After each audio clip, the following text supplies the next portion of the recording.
What is up, fanatics? Josh here, and today we're celebrating 20 years of Marvel Legends. If you're like me, these aren't just things to stick on a shelf, they've become a part of you. They have deeper meaning, and much of that is due to their long history. So, join me on this journey as we see how the dream was born and survived its roller coaster path to become one of the hottest action figure lines of all time. I guarantee some of what you're about to learn is going to amaze you. This is Fanatic Now.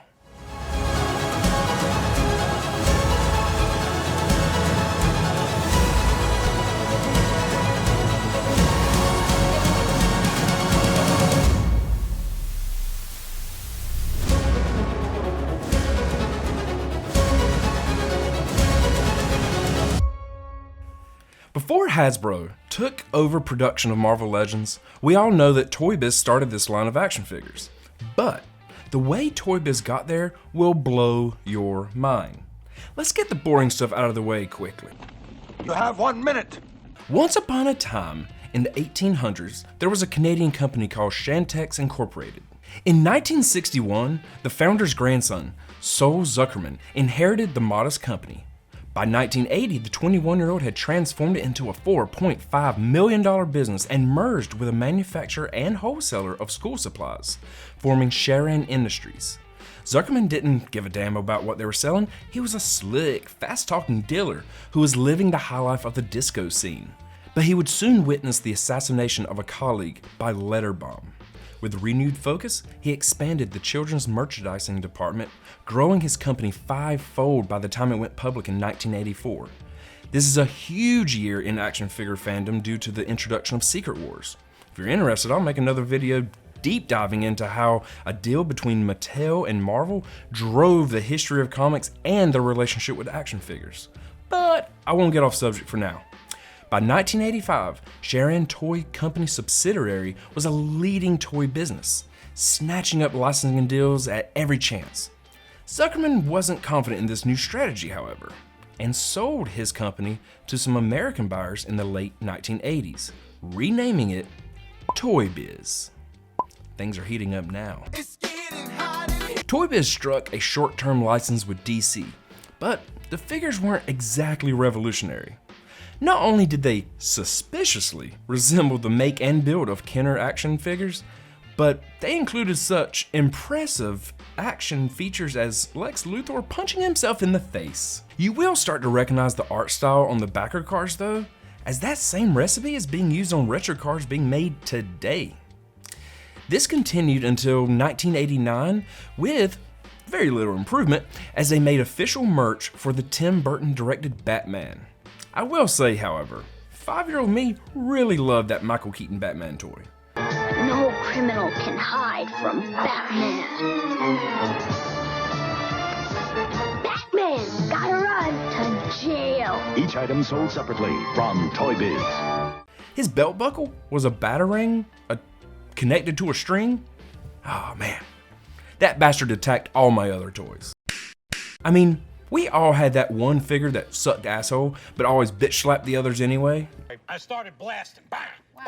Well, I don't see so good, so I missed. Then they ran away. I ran after them. Okay. Bang! Try to shoot them in the back. But I don't run so good either. Anyway, you guys all think I'm a hero, and I'll accept that responsibility. Anyway, in 1990, Toy Biz was acquired by an independent investor named Isaac Perlmutter. Yes, spoiler alert, the Isaac Perlmutter, who would later sell Marvel to Disney for $4 billion. See where I'm going here? It's all entwined. We'll get to more of him in a bit because in 1991, there was a huge shakeup at Marvel. Not only were they losing 7 of their top artists to the soon-to-be-formed Image Comics, they were in debt.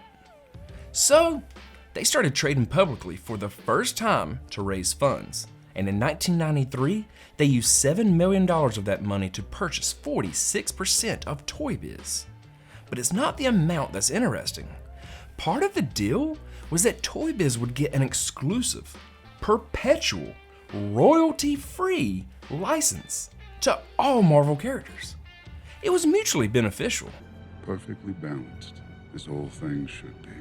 Marvel was betting that they were going to rake in money on these figures because they had a lot of confidence in their characters, and why shouldn't they?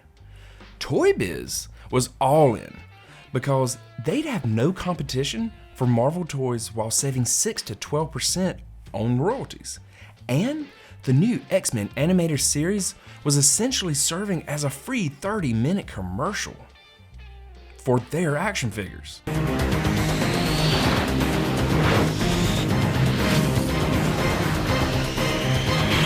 And they were right. This is when my love for Marvel exploded. I still have some of them today somewhere. With a bunch of scraps! Yep, I found them. They're well played with, of course. Memories. What's up, you little short shit? Oh, bub, you're gonna regret that.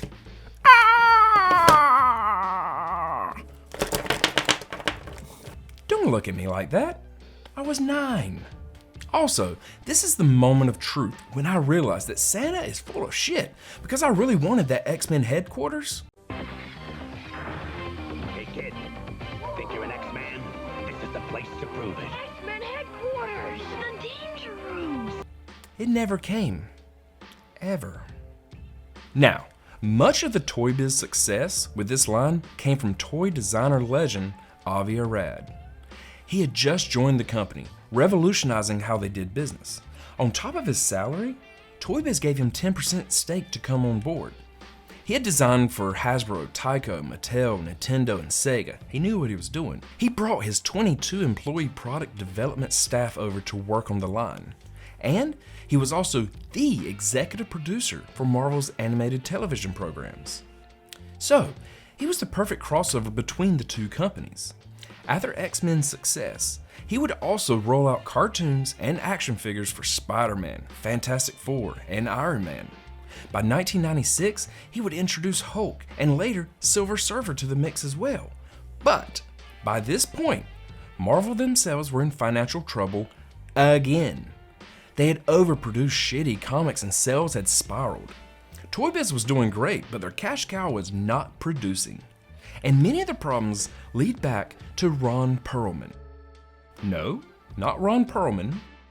Nope, not him either. Ron Perlman. You're saying it wrong. It's Leviosa, not Leviosa. He had bought most of Marvel back in 1989, and as it turns out, some of his dealings and stock trades could be described as, well, a bit shisty. Marvel filed Chapter 11 bankruptcy in 1996. It was all over. At this point, there weren't many futures you could imagine of Marvel coming out of this. How many did we win?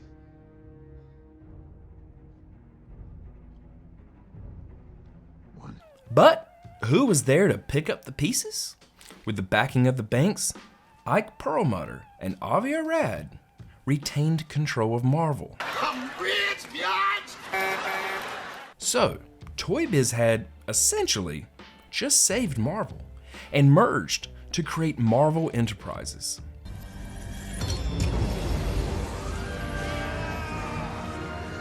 They took over with a storm of new ideas. They launched the Ultimate Universe for books such as X-Men, Avengers, and Spider-Man, regaining the public's interest in their books. They sharpened their teeth in the action figure world by signing deals with the hugely popular at the time Lord of the Rings and WCW. Most importantly, they leveraged many intellectual properties to large movie studios, such as X-Men and Fantastic Four going to Fox, while Spider-Man went to Sony. 1998's Blade would be the first of these movies made, and of course, along with a variety of toys to accompany these movies, by 2001, they began releasing something that would change the game forever. What's happening? These were action figures unlike anything that had ever been created. They were highly articulated, with tons of detail.